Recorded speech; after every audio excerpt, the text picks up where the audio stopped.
Hello everyone, it's Pythos. You probably don't recognize me, and that's good.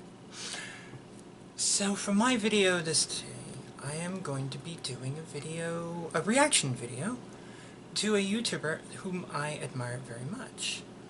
And for this video, I chose to deck out as somebody that I admire, or use as a muse, and I hope you recognize this individual. The individual, of course, is Morticia Addams, and I did her makeup, and I even did the claws. Although I don't know if her claws are long and black, but long and black is actually what I like, so that's what I went with. So anyways, so for this video, it's a video of a person whom I admire very much, as I just said. The person, or the channel, is a channel called Contrapoints. The creator is a lady by the name of Natalie Wynn. Natalie is also trans. When I first came across Natalie's channel, it's called Contrapoints. It's always been called Contrapoints. And when I first came across Natalie's channel, they identified as androgynous and basically did as I do. They dressed in gender-neutral or non-binary fashions, identified as androgynous, and so I saw them as akin to me. Later on, as people who know the channel know, Contrapoints came out as trans. And at first I was upset. I'll be honest, I was upset because it was kind of like losing a comrade in the move, the efforts or whatever to change things. Make things so that men can have more freedom. Okay, that's my own thing. The thing is, Contra is brilliant. And, actually, Natalie is absolutely brilliant. Her video productions are wonderful. And this video that she made is called Men. And it is a really good, it's a good video. I've only seen it twice, and this will be my third viewing of it. And I wanted to do commentary on it, because she touches some subjects that are pretty close to me. So, let us go. Hi boys, it's me again, just your average girl. Look, I may be a biological female, but I do hope that, just for this video, we're able to converse as men. Okay. Her look here, stunning. Absolutely. I mean, it's very, well, she'll go into what it is, but, you know, she's got this wide-brimmed hat on, this very stark makeup, similar to mine, but the eyebrows are a little different. And, a nice black blouse with a tie or something, some sort of thing like that. Yeah, it is, she'll go into it. She'll go into what it is. By the way, the video that I'm going to do it just the same as my other video. You will not see the video, you'll hear the audio. And, but I'll describe what's going on. This is a 30-minute video, so my video may be 45 minutes, maybe an hour. So you're in for a long ride again. Alright, here we go. I want you to think back to 2016, which I know in internet years is like halfway between now and the decline of Rome. Do you like history, boys? How did Rome fall again? Was it the gays? Tell me all about it. Back in 2016, the big internet culture war was between feminists on one side and men's rights activists on the other. Whatever happened to that? These days it's as dead a meme as, I don't know, Harambe. I did want to do the fedora though. Harambe. Yeah. Oh, going into the outfit, hang on. Every YouTuber who's ever covered the men's rights movement has done the fedora, and I wanted to put my own little twist on it. My wardrobe notes for this video say MRA femme fatale and fedora but make it fashion. School shooter realness. I feel like I'm also serving a little, red-pilled Carmen Sandiego. In this video, I want to ask, in all seriousness, what are we going to do about men? Because, no offense, but as a group, you guys kind of seem like you're not doing okay. Could a group of people who are purchasing uncooked alpha yogurt possibly be subsisting in a state of psychological balance? Alpha yogurt. That's yogurt for alpha males. Wow. Fellas, are regular bowel movements gay? I guess, yeah, kind of. You don't see a whole lot of psyllium husk in heterosexual medicine cabinets. I'm losing my target audience here. Listen, my dudes, let's just say I'm kind of worried about you guys. And I'm not saying I'm any better. To be clear, I'm not okay either. There's like 15 jars of urine in my refrigerator right now. Yeah, that's right. Women pee too, okay? Get over it. I'm so sorry if this offends your male notions of feminine delicacy, but I, for one, will not be shamed by your patriarchal bullshit. And there's a shot of a refrigerator full of yellow liquid. I'm sure it's not pee, but I am pretty sure it is quite sure it's yellow liquid in the refrigerator. Okay, so she's touching on the state of men. Okay. Just like my last video, it was a woman commenting about how men, the attack on masculinity. Well, this is kind of the other side. And Contra does it absolutely brilliantly. But she's not quite into the meat that I will be commenting on. So, here we go. You boys, you're very rational, aren't you? Oh, I suppose I was too. Okay. No. A lot of men that are fearful of yogurt that's not made for alpha men, I would say they're not very rational. I'd actually say that's extremely irrational. About as irrational as saying, this here changes my sex. Okay, off we go. Oops. I admit that these days, rationality, it's something I struggle with, both as a biological female and as a Pisces moon. But when I decided I wanted to make a video for men, Contrapoint, I started brushing up on my reasoning skills because I want to be so fucking rational for you. So to prepare for this video, I read Newton's Principia Mathematica, Wittgenstein's Tractatus Logico-Philosophicus, and of course, the philosophical classic, The Rational Male, by Arroyo Caliente. So my mind is well lubricated, and I'm ready for what I have no doubt will be a penetrating, intellectual interchange. Look, I want to play by your rules, okay? So there will be no emotions in this video. I will present my arguments in strict logical form, relying only on facts, reason, evidence, and deductive proof. That was the Grinder, or it's an app I don't use. I think it's Grinder, and she got a notification. Hey Snack, you in to party and play.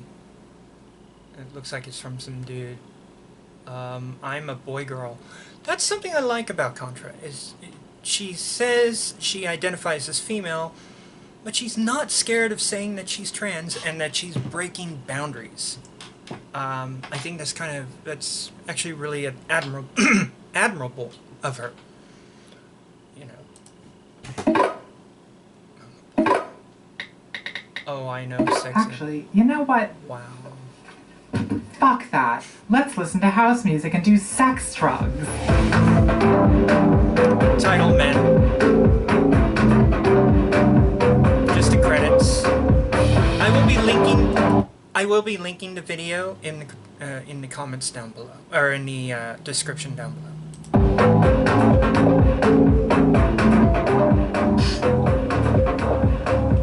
I'm pandering to the male gaze. Oh, and the male straights. Okay.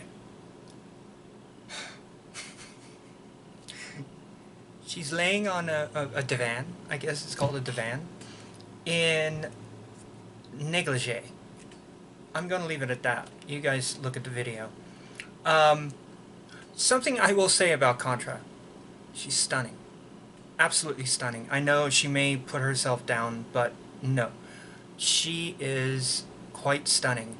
And yes, that's to Western, typical, patriarchal standards. No, Morticia would see this woman and say, "Oh my God, you're beautiful."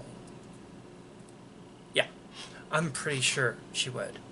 Of course, you know, and Gomez would probably be like, you know, saying the same thing. All right, off we go.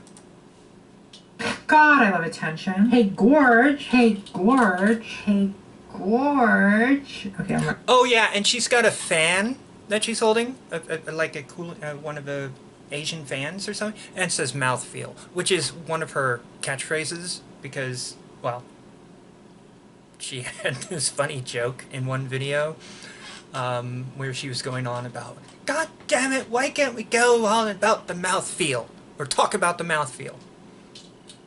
It's kind of a horrible thing. All right, off we go.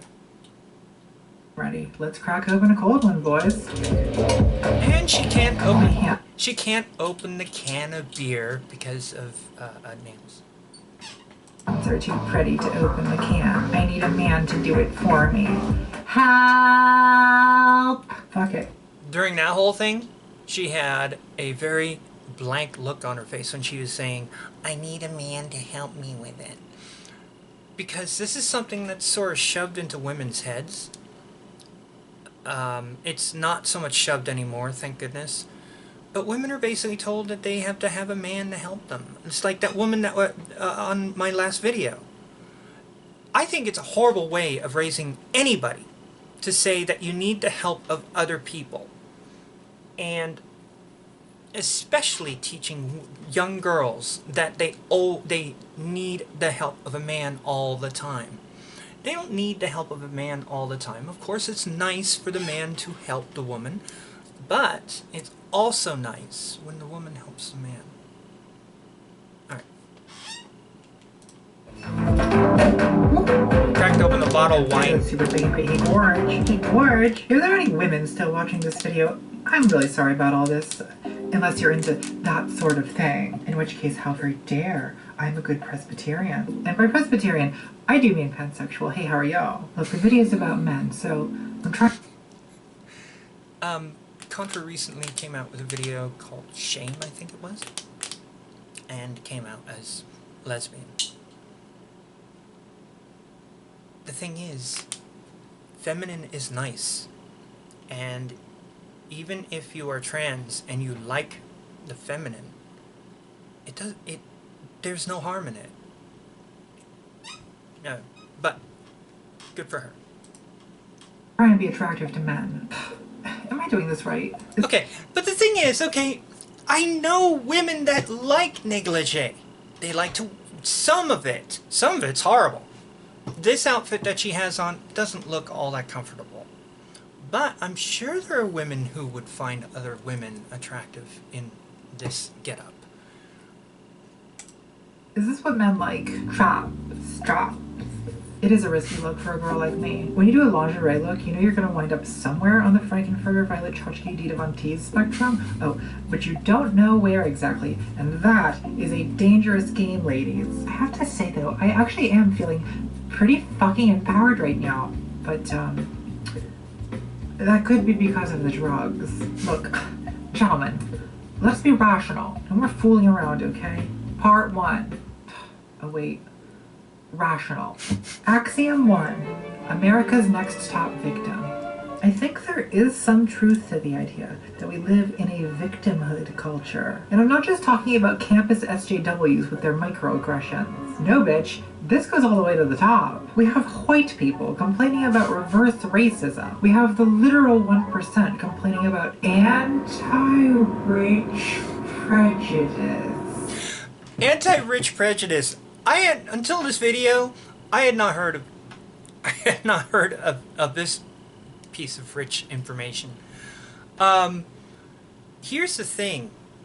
All of this crap we're dealing with, all these race issues, and these riots and all of this, it's really, I do think it's about classism. I do think it's about how people of some classes are kind of cruding on people of a lower class, what they consider a lower class. And of course, the United States is supposed to be a classless society. But let's face it, it is. There's first class on airliners, for crying out loud. You know, there's first class on ocean liners, whose tickets are sold in this country. Off we go. That must be super fucking hard for you. We have the heterosexual agenda organizing straight pride parades, you know? The straight pride parade. That was dumb. Just dumb. Flaunting their sexuality in the faces of children who are trying to raise a family and protesting in the street like a bunch of and so, of course, reversing the argument about how people say, how dare those gays flaunt to their homosexuality in front of young children and all of this sort of thing. And it's like, heterosexuality is flaunted in front of children all over the place. So it's like, what are you talking about? Because there was women's rights, there has to be men's rights too. I've been hearing about men's rights for my whole adult life, and I've always been very skeptical. Because in my experience, online men's rights activism in practice always looks like this. Women try to do a good thing to solve a real problem, and then a man shows up to say... Okay, so it's a screenshot of, I guess, a tweet, or apparently. It says, apparently men never experience online harassment, and this lady's Twitch streamers plan a slut stream to raise awareness of online harassment. And a fellow down below tweeted, men get harassed too. I don't think men get harassed in quite the same way as women, but I do think they get harassed. I know they get harassed. You know, not half as bad, and not in the same manner as women do. Just like how white people can be subjected to racism, but not in the same manner as black people have. They have not had laws put into place in this country, have not had laws put into place that limits them from things like how blacks in the past had. Those laws are gone. Jim Crow is dead long ago. But still, there was never any laws preventing whites from being able to do, to be in things, to join into things. There were no laws. There were laws preventing interracial marriages, but that was to stop black people from marrying white people, not vice versa, because, you know, they didn't, I guess they didn't think that a black person could fall in love with a white person, which is just stupid. Off we go. Well, what about men? Men also get harassed. Why aren't you talking about men? And is this man actually involved in activism to stop harassment against men? Of course he's fucking not. He doesn't give a shit. He's a troll. His contribution to the conversation begins and ends with what about men? What about them, honey? For this video, I decided to actually do some research for once. Okay, so she sort of set things up to make it look like, you know, what about men? Why do men even matter and all this sort of stuff? Now she's getting into the meat of things. And the first thing I did was read the foundational text of the modern men's rights movement, which is The Myth of Male Power by Warren Farrell. Actually, I listened to the audiobook because, let's be honest, reading is hard. But as I was listening, I admit I thought it made more sense than I was expecting. Reading is hard from someone who, I'm sure she's joking, because this person has read so much philosophical stuff. She's a musician. Well, she's not a musician, but she can play the piano. In the background, there's a piano with piano notes, or music notes, and she actually does play. Yeah, reading is hard. For this person, no way.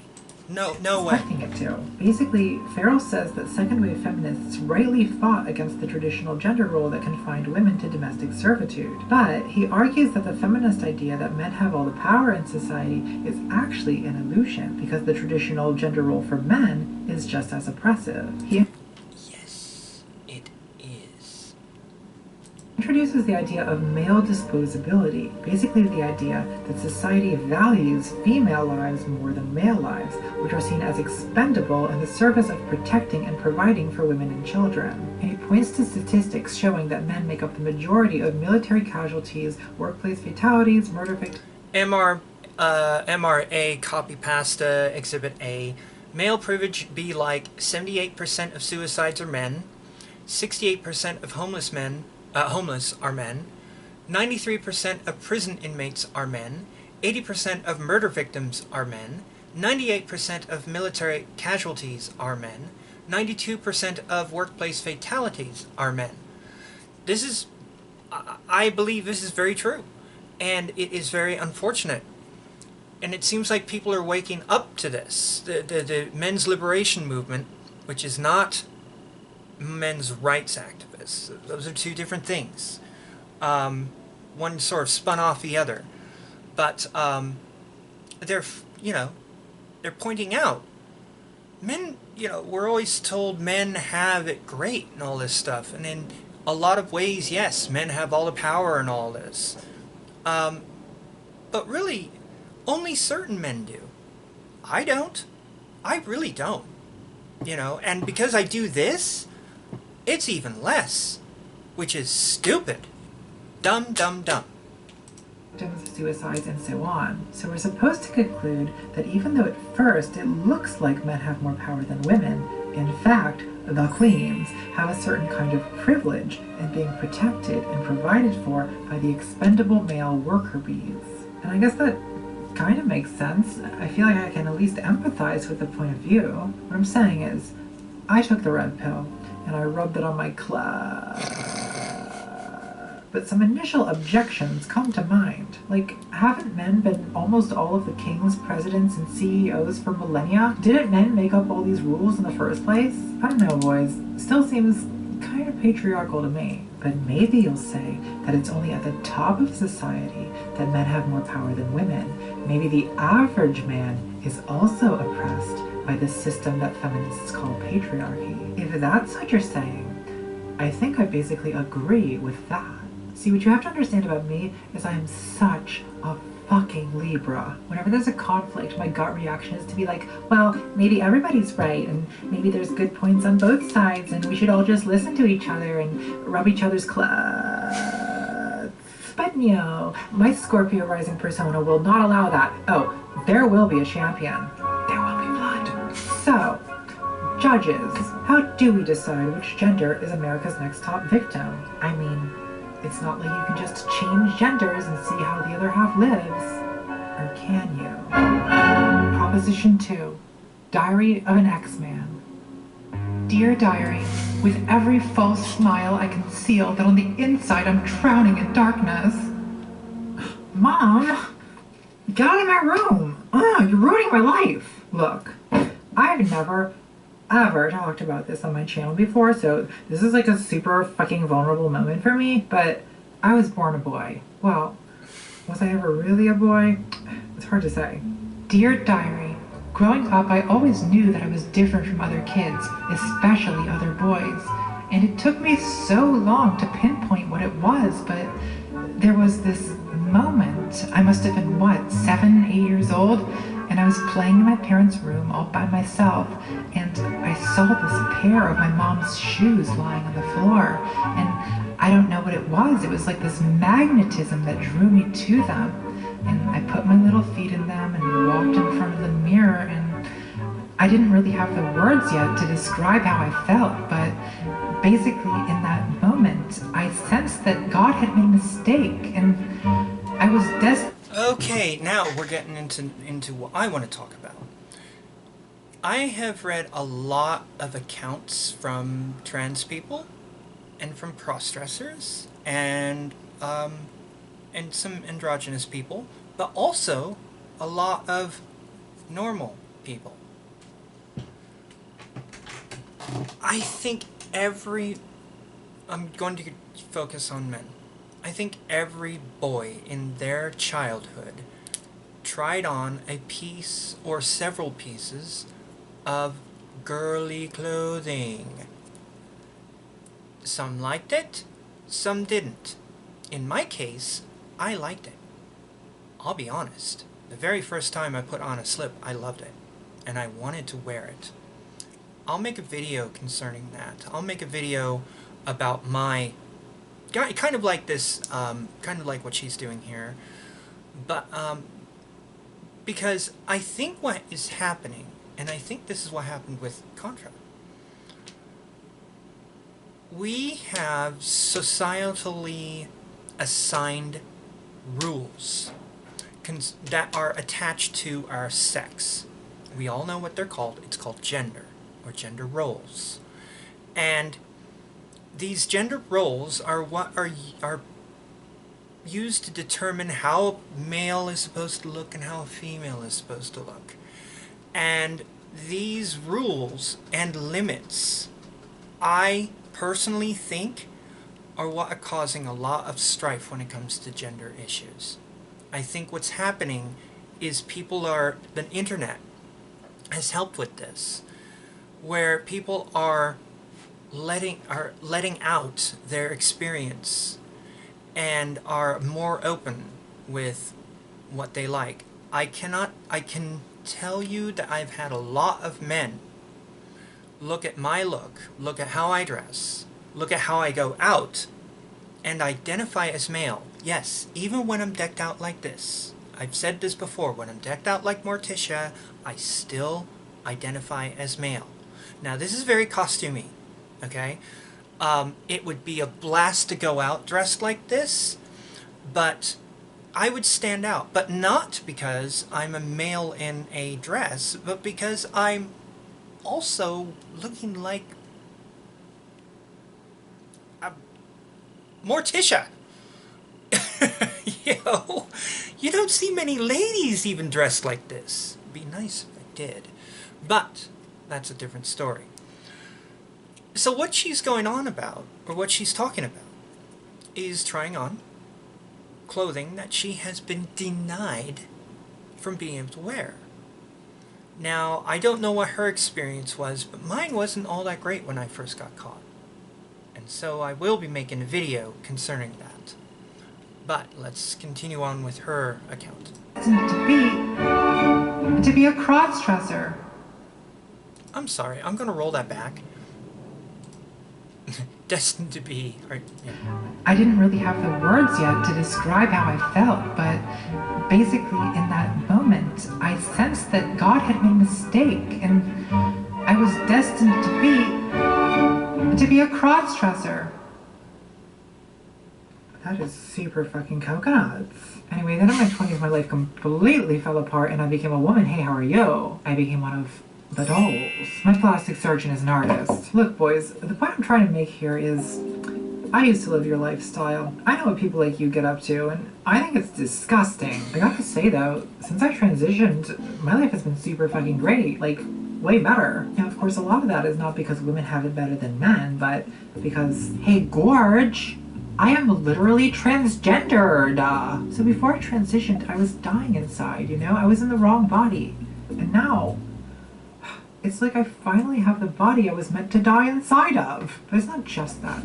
I do think that in some ways, since I started presenting as a woman, people actually do treat me better. I mean, they take my opinions less seriously, sure, but that's probably for the best. Now, before using my personal experience as any kind of evidence, I guess I should say a couple caveats. Caveat 1 is that most pre-transition trans women are not like other boys, and most of us were not living the business class male experience by any means. You know, it's a lot of drunk melancholics, tormented sissies, secretive transvestites, poets, you know, that sort of thing. Caveat 2 is that my trans experience is not the trans experience, and I do have a lot of other privileges that made things go super fucking well for me. Hey, how are you? Don't you just love it when someone checks their privilege in a way that's actually just bragging? You know, it's super important for me to acknowledge that I've been so successful and I've come so far in part because I'm white, and I'm skinny,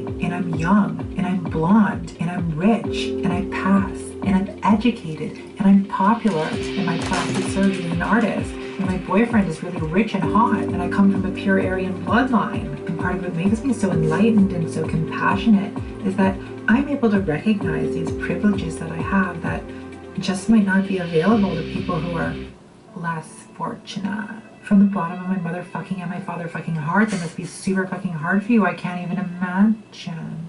What I was saying is, there are ways. Okay, that was, okay. That was silliness, is what that was. Just going overboard with the privilege aspect. That people treat me better now that I'm presenting as a woman. You know, people smile at me more. I feel more taken care of. Men do things for me. Now, a lot of women don't like men doing things for them, you know, holding doors, helping with luggage, because they feel that it's infantilizing or condescending. But not me. I love it, both because I love attention and because I'm a recumbent queen who's too much of a delicate flower to lift a finger. I do this thing on airplanes where when it's time for me to put my carry-on luggage in the overhead bin, I pretend that my bag is too heavy for me to lift, and then some man will usually get up and do it for me, even though I'm taller than most men. It makes me happy. Another good thing about Okay. I don't know if she's actually being truthful about that, but if she is, it's kind of scummy. I'll be honest. Women that purposely act weak to get men to help her, I don't like. I'll be honest. I think it's kind of fucked up. You know, I think it's... I know it's chivalry and all of that stuff, and it's in our societies, not just Western societies, all sorts of societies. And I think it's wrong. I think it's I've always thought it wrong. The whole door opening thing, I'll hold the door open, but if it's like, here's a door and here's a door, and I hold the door open for a woman, I would like, when she goes through, for her to open the door and hold it for me and let me through, because we're both human. And yes, I personally think the ideas of women having men hold the door open or opening the door for them is borderline infantilizing. You know, it's kind of like, oh, women can't turn that complicated feature on the door called a doorknob. Yeah, and when men hold get out of the car, go to the other side and open the door so the woman can get into the car, that's all fun and games and all that sort of stuff. But for it to be expected of men, I've always thought that was nonsense. I did do it for my girlfriend when we were first dating. But then it sort of wore out. We stopped doing it. Sometimes she'll hold the door open for me. And I like it. It is nice to have someone do that for you. But when it's expected, that's not cool. Anyways. Becoming a woman is I integrated into female social groups, and I found that they provide a kind of communal support and overt affection that male social groups generally just don't. I find the female social style suits me better than the male one, which tends to be more atomized, more individualist, where affection is always concealed behind this semi-jokey front of competition. Like, think about the way boys talk to each other when they play video games. A third improvement for me has to do with the way men and women are treated in public space. When you present female in public, you're more likely to be treated as a spectacle to be commented upon. People, usually men, will just blurt out their opinions about you. Sometimes complimentary, sometimes insulting, sometimes just fucking weird. Whereas, when you present male in public, you're more likely to be treated either as invisible or as dangerous. Treated as invisible or treated as dangerous. This is true. I have experienced this. And yes, when people learn that I do identify as male, even when decked out like this, it changes. Not negatively, but definitely, you know, well, you're a guy, you can do these things, and I frankly don't mind. But what she's pointing out is pretty true. The social groups, but I will say, some of the girls I played video games with are just as raunchy and horrible to each other on video games as men. So I don't know if she's quite accurate on that. I think competition and games in general will cause people to shit talk. Doesn't matter what sex they are. I think it's just they will shit talk. Alright. Now, feminists have traditionally interpreted these differences as men asserting dominance over women in public space, and they've criticized catcalling as being objectifying, degrading, and misogynistic. And it certainly can be all of those things. There's different kinds of catcalling, and I have different feelings about them. If I'm walking with another woman, and a man says, "Ladies, you look beautiful tonight," I love giving that compliment to women, but here's the thing. I love getting that compliment from people. But getting it from women when I'm decked out like this or similar, I love it. I absolutely love it. And the thing is, why? Why shouldn't I be able to love it? I put some work into this. So, you know, it's and the thing is, I think men, I've stated this before, male clothing is boring. Male styles are boring. They're practical. They're nothing like this. And this is fun. It's fun. Is it empowering? Kind of. You know, it's kind of empowering. You know. I don't know. I like that. I think that's nice. It makes me feel seen. It makes me feel admired. It boosts my confidence. Whereas, if I'm walking alone and a drunk starts following me down the street singing, "Have you seen a polythene Pam? She's so good looking but she looks like a man," that I am less enthusiastic about. I mean, not that that's ever happened. I'm completely fucking unclockable, hey, how are you? No one knows. Okay, I'm going to be honest. If I saw her walking down the street and I didn't know who it was, no, I couldn't clock her. She looks very, very, very feminine. Now, we're going to get into the category of passing and passing privilege and all of that. I don't think Natalie gets into it. There are beauty standards in our cultures, and like it or not, they exist. And she fits them. What it's like to be a sad trans. I definitely get where feminists are coming from, because street harassment sucks. I'm a lot more afraid walking alone at night than I used to be, and there's a lot more places I just won't go by myself. But on the other hand, I do now enjoy being able to walk down the street at night without other people acting afraid of me. I think a lot of feminists have failed to imagine the ways that being treated as invisible or dangerous can also kind of suck. In my video on incels, I talked about male invisibility on dating apps and how getting no attention at all can actually be emotionally worse than getting a lot of shitty attention. And when it comes to being treated as dangerous, when I was living as a man, sometimes if I was walking at night, a woman on the same block as me would change sides of the street. And I totally get why men do scary shit sometimes and it's better to be safe. But it still stung a little bit to be treated as dangerous by default. Yeah, being treated dangerous by default. And I agree with her. I understand why some women will cross the street. But at the same time, this is about how kids are raised, about how boys are raised, about the messages that men get, but also messages about what women get. You know, there's really some bad history when it comes to how men and women have treated one another. And it does suck that men, by default, are considered dangerous. Yeah. I don't have too much more input on that. I think it can actually be harmful, which becomes clearer if we add race into the equation. I think it sets up psychosis, actually. I think a lot of men get tired of being ignored and being considered dangerous, that they become dangerous. And that's bad. There's ways that white women's fear can actually be dangerous, in particular to black men.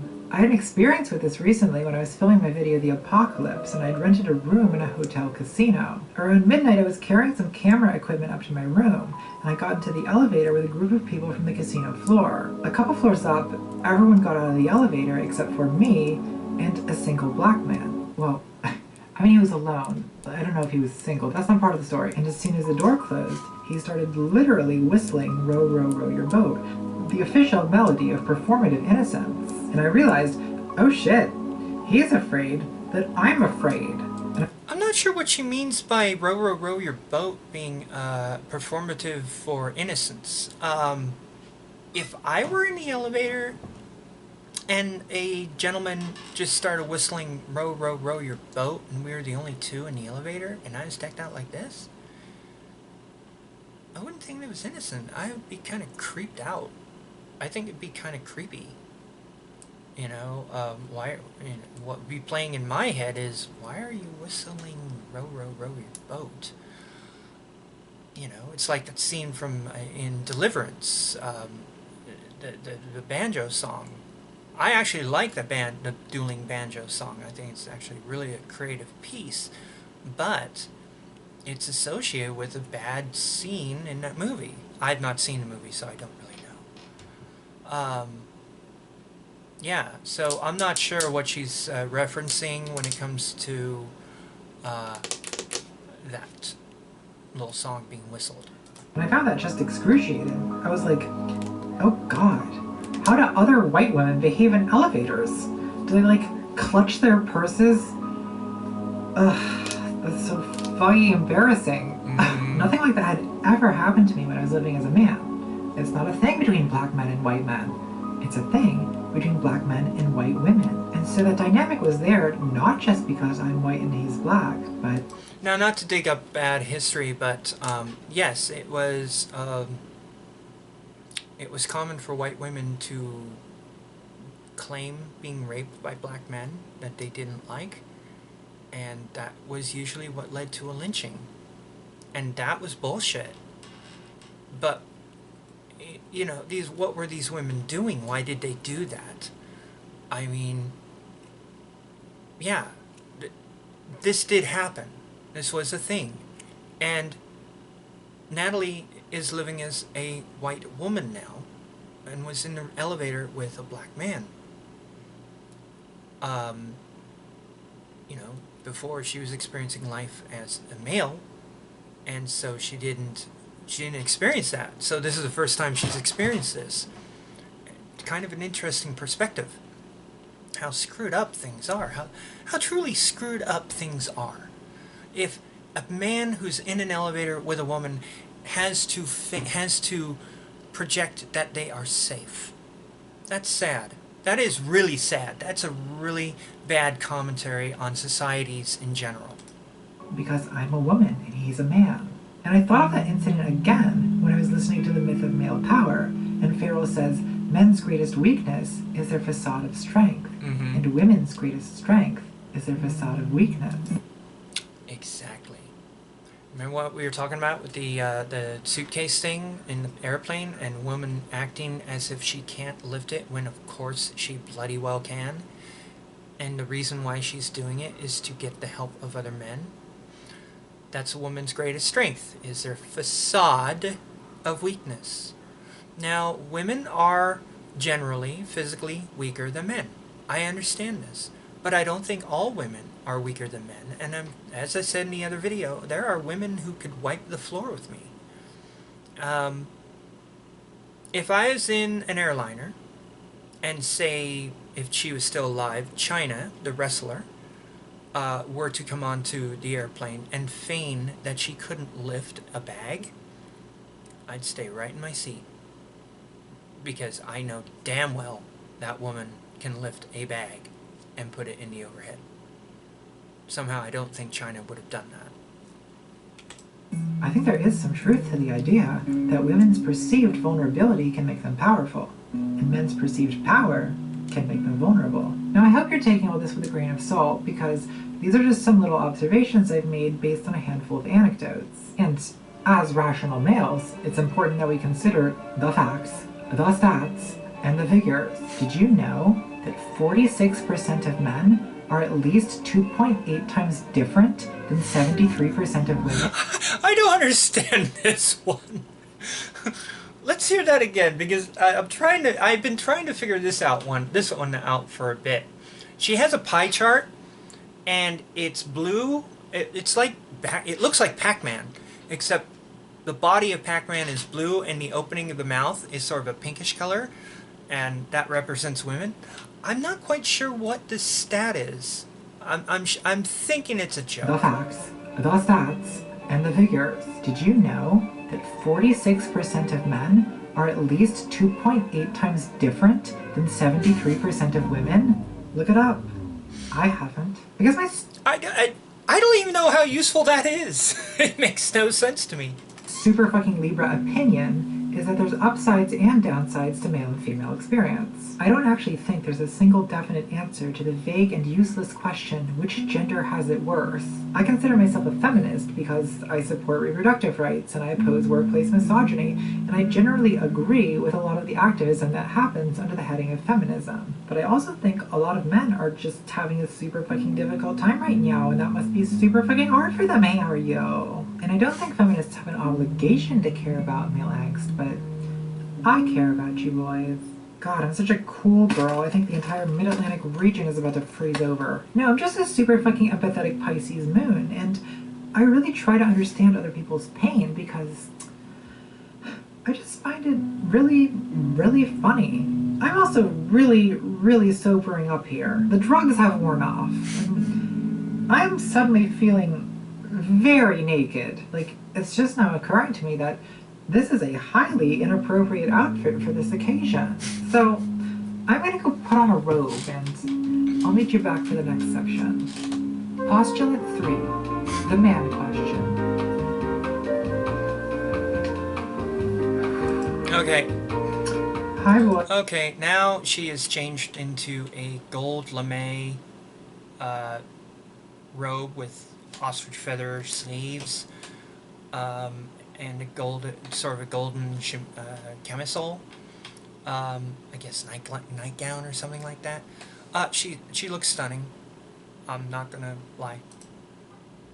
Boys, etc., etc. Hey, how are you? For the last 3 years on this channel, I have been your Virgil, leading you through gender hell. Pickup artists, gender dysphoria, incels, radical feminists, non-binary genders, men's rights activists. It seems like everybody's having gender trouble. So what do we make of that?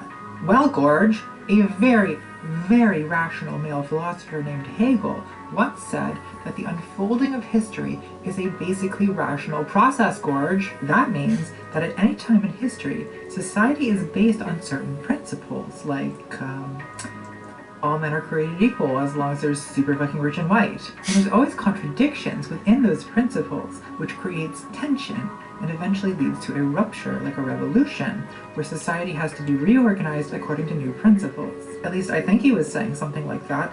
It's pretty hard to make anything out through the fog of his unreadable, hyper-abstract man-jabbering. God, I can't stand that shit. Or any of the other music-hating volcells of the male philosophical tradition. My point is, I think our society has reached a place where gender as we know it just isn't working anymore. Now, no one seems to agree why it isn't working or how to fix it. Because it's always been fucked up! That's why! But we do all agree that it's broken. We have mainstream feminists saying we need to continue advancing the rights of women. We have conservatives saying we need to restore the gender roles of the 1950s. We have an increasing number of people not identifying as men or women. We have TERFs who think that the transgender... I'm sorry. I do identify as male. Sorry. Genders are the single greatest threat to civilization. Hey, how are you? And we have men's rights activists saying we need a male equivalent of feminism to liberate men from their oppressive gender role.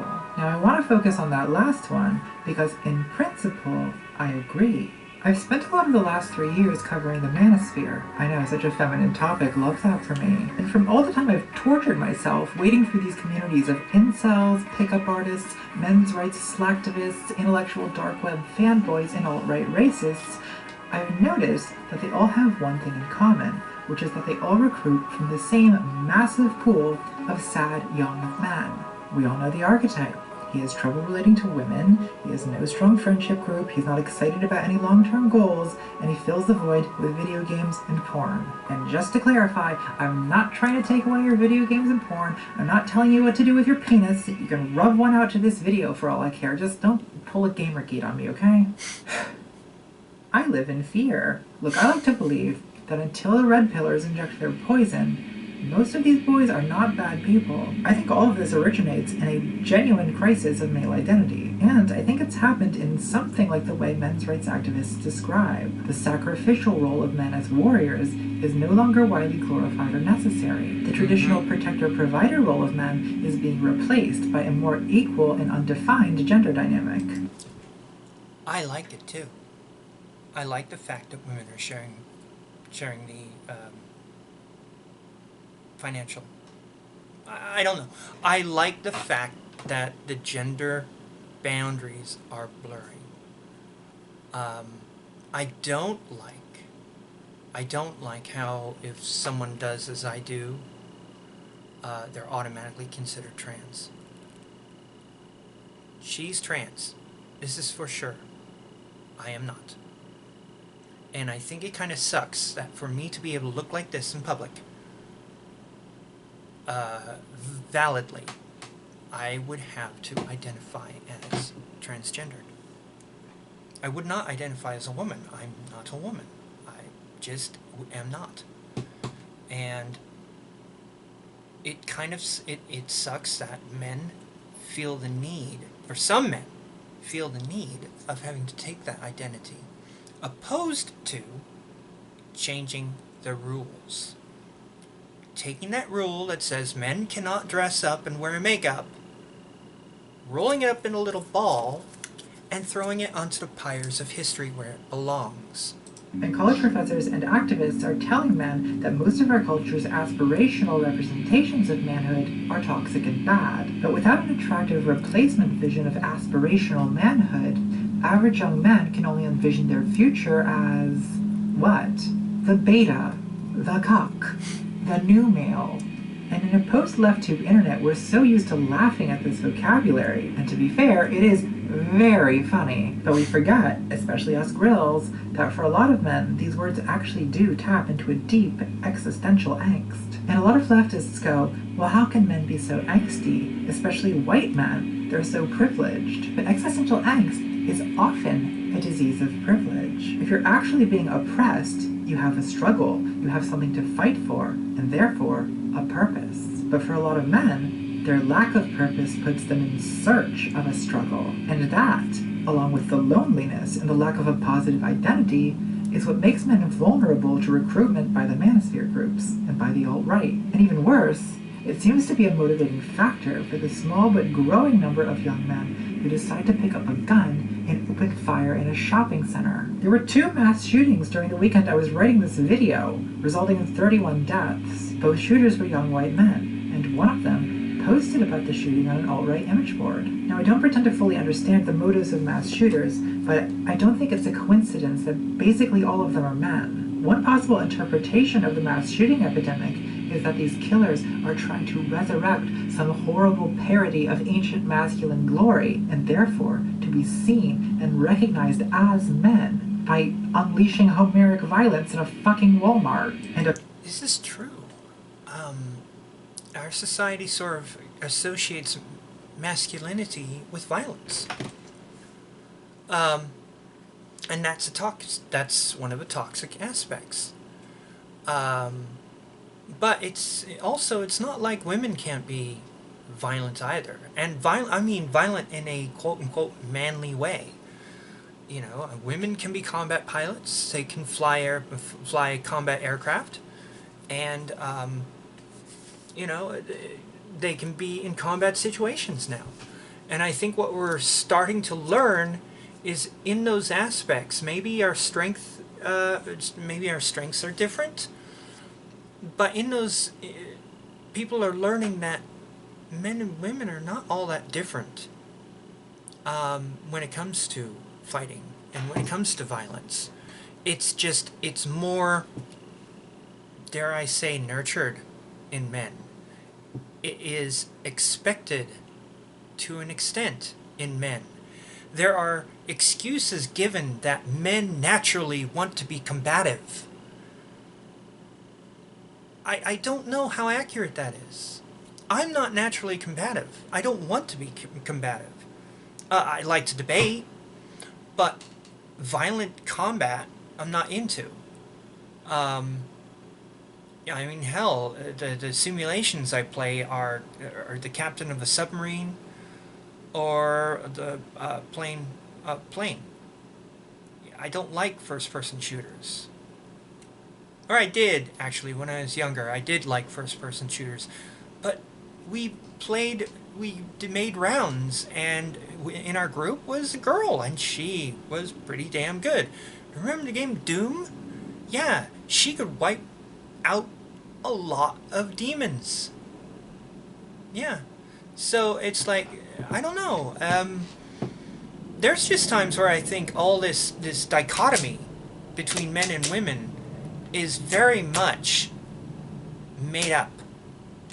And it was made up centuries ago.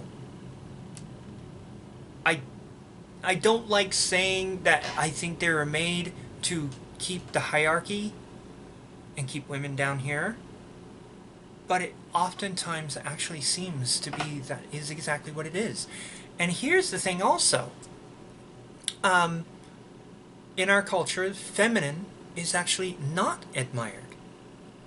Because why is it more acceptable for a woman to look like a man, like dress like a man, but still not acceptable for a man to dress like a woman? Now I'm focusing on fashion, I understand that.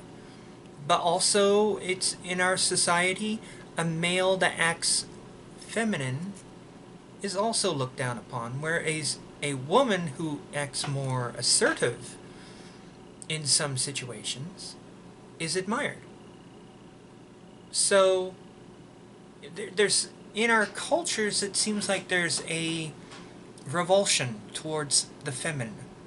And I think that's really sad, and I do think it's toxic, and I do think it's not helping anything and making things much more dangerous than they actually need to be. Of course, there's also the racism of the alt-right killers and the wounded sexual entitlement of the incel killers. But that racism and that sexual entitlement are learned, and men in the throes of a masculinity crisis are more receptive to learning it. So yes. Yes. That's the thing. I think the way men deal with women is definitely instilled in our culture. It's definitely instilled in our teachings. It may not be direct, but it's definitely in in media. Maybe some parents actually teach it as well. I don't know.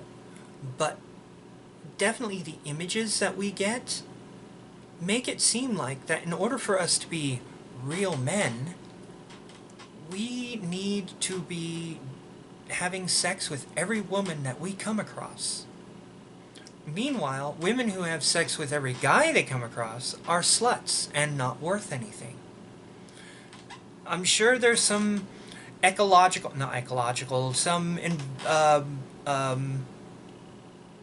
oh God, what's it called? Evolutionary reason? But I think it's an evolutionary reason whose purpose is gone in our current society. So you can try to take down their forums and ban their accounts and deplatform their events, but as long as this male identity crisis goes on, I don't see any end to these problems. Theorem 4. What do?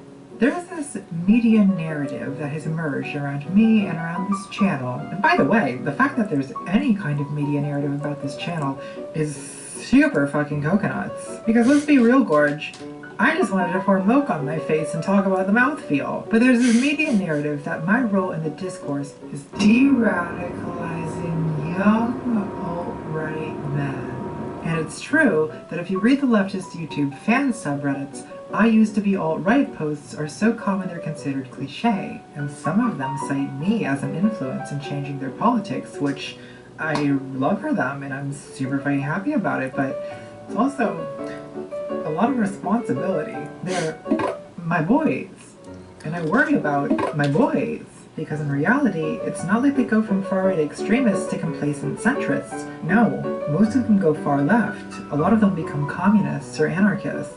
So I watch them go from far to my right to significantly to my left. It's not really de-radicalizing so much as re-radicalizing. And I think it's not so much de-radicalizing as re-radicalizing.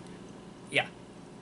I think what's happening is the pendulum is swinging just a bit too much.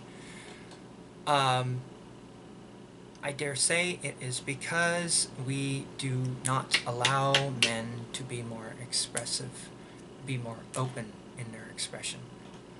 Look, I'm going to be absolutely honest. My thinking is that the way we have limited how males can express themselves is a key factor in so many problems that we are facing these days. I truly do think that when a boy is insulted by a parent, like I was, for wearing a garment that is considered feminine, that does damage. That makes the boy think there's something wrong with being a girl. And this sort of gets compounded over time as how they behave is limited by the fact they're male. And, you know, I remember when I used to be a little bit more happy, a little more jumpy, a little more free, my dad would tell me to stop being cutesy poo. He said that a lot. And I don't know what it is about me that has stopped me from being one of these incels or something to that effect. I've never considered being such. Involuntary I forget what it is. Incel. Look it up. But I didn't. Thankfully, I didn't. But I think a lot of men do. And like I said again, when it comes to my style, I get a lot of men saying, I wish I had your courage. And my response is usually, what makes you think you don't? You can do it. You want to wear a skirt? Put a skirt on. Be a man. That's what I also find funny, is how we go on about men being men, and yet we have men that kowtow to other people's rules telling them how they can look, how they can dress. That's dumb. You know, I thought men didn't listen to others. I thought men, well, not listen to others, but I thought men were independent. But it seems like they're not. And that's the beta male thing. You know, the alpha male makes all the rules. Well, my understanding is that whole thing about alpha males and all of that has actually been blown out of the water by further research on wolf packs. But we'll go on. I think it's definitely an improvement, but I still worry it's not going to be enough. I worry about my boys, because I don't think that the left yet has a final solution to the man question. Oh no. That was worded poorly. You know, there's kind of two options the left has for disillusioned men. The first is the Marxist promise of economic revolution. We say, well, actually, yes, you are oppressed, but you're oppressed because of your class, not your gender. So just join the revolution. It's gonna be super freaking crazy. We're gonna overthrow the bourgeoisie, meow meow, smash, no voting, and then things will be better for you. I think that's what we're in the throes of right now. I think we're definitely in the throes of a Marxist revolution. I don't know how it's going to turn out, but I do hope it straightens out soon. Now, I think that has a couple limitations. One is that I look at the far left and I see a bunch of people who spend all their time accusing each other of abusing moderator privileges in closed Facebook groups, and I'm concerned that might not succeed at ending capitalism, meow meow. Like, definitely vote for Bernie Sanders or Elizabeth Warren or whoever, but if you're investing all of your hopes in a capital R revolution, I worry that can become like waiting for Godot, or waiting for the rapture. So we do need political change, but I feel like... Okay, so this is actually a point I disagree a lot with Contrapoint. Contrapoint seems to think that a revolution and overthrowing capitalism is a great idea. However, she is making her living because of capitalism. I do think there are aspects of capitalism that need to be revamped. I definitely think it needs to be a little more fair, but I don't want a fully socialist society. I think that would be really, really scary. And the last few times we have had communist revolutions or socialist revolutions, the first people to die were people who did not fit normal.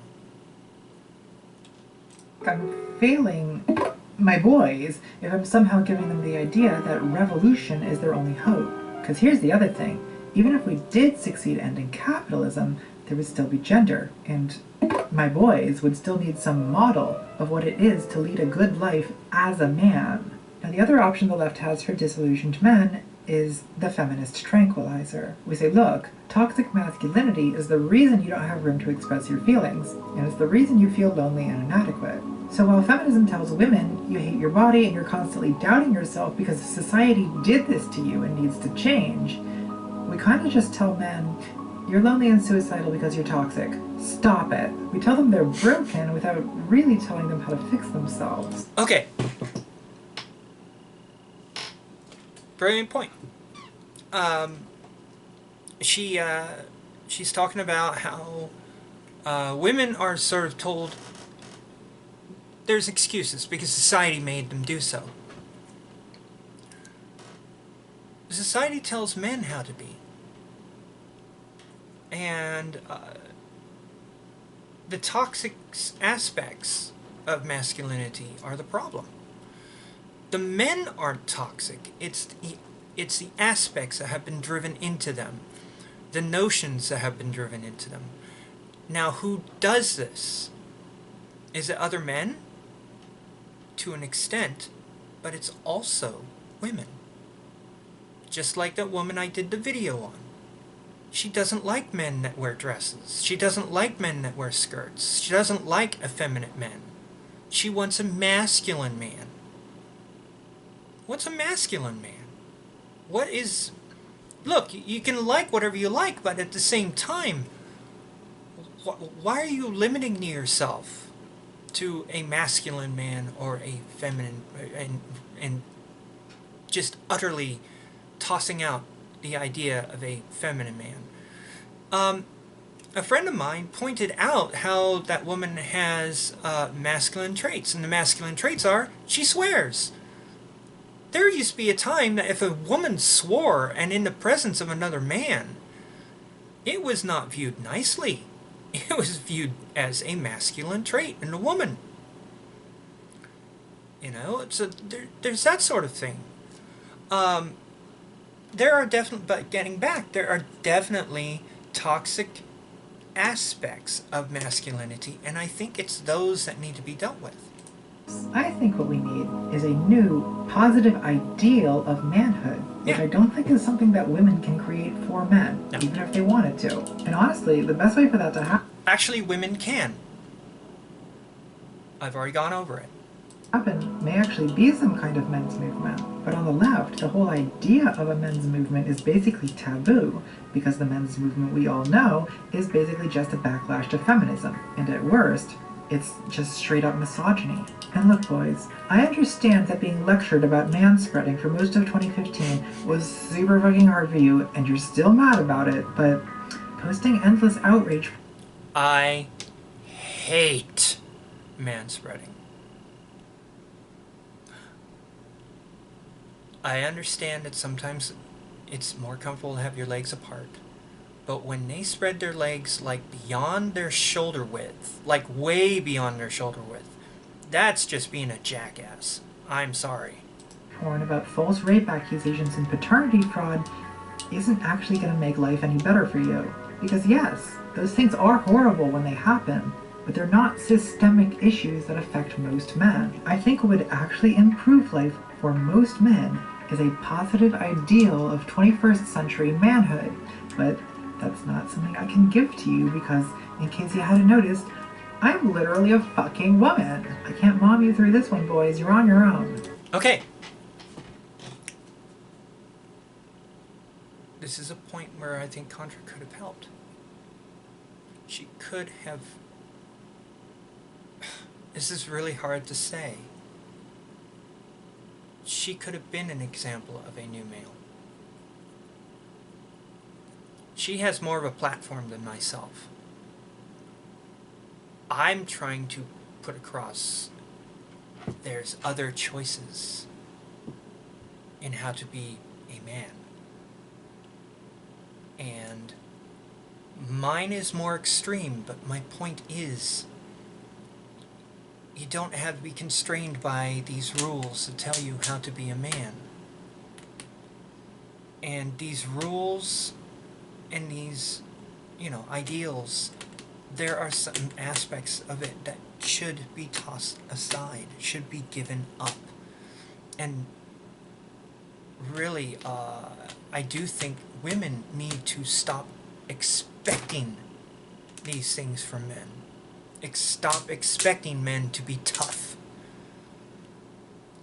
Tough is good, but to expect it all the time and then automatically just poo-poo a guy who doesn't fit that is toxic. And that is the sort of thing that needs to end. It needs to go away. You have to help each other. So find each other in the comments section. Meet up on Reddit. Make friends. Clean your room. Leave the house. Fuck each other. I don't know. It's worth a try. And failing that, you could always throw in the towel and become a woman. It worked for me. You don't need to throw the towel in and become a woman. I mean, if that's what you want to do, go for it. But you don't have to. Change the rules. That's what needs to happen. For me, the rules I am changing is you're a man. You cannot look like this. Yes, I can, because my sex is not changed by this. It's... People need to just break free of the social boxes that have been built around us. I don't know how else to word it. For her, going to being a full woman has worked so far. What I'm understanding, not as much. Basically, it seems like she's totally identifies as a woman, but she's realizing that the social expectation for women to like men is bullshit. Duh. Of course it's bullshit. Women can like women, or women can like the feminine and still be women. There's nothing that changes their worth. Just like how men can like men. Their worth isn't reduced. Though it used to be in our culture that men's worth was reduced because they liked other men. Which is just sad. Also, it's my understanding that gender non-conforming, or even the equivalent of transgendered men, in other societies, other than Western societies, were revered, were loved, were respected. I'm not sure which societies those were, but damn, that sounds great. You were able to live both sides, both aspects. I would like a society like that. And I'd like it for both sides. I'd like it for women as well.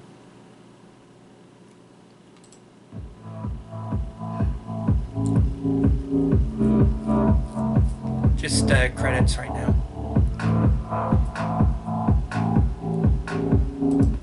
Okay, so that's the video.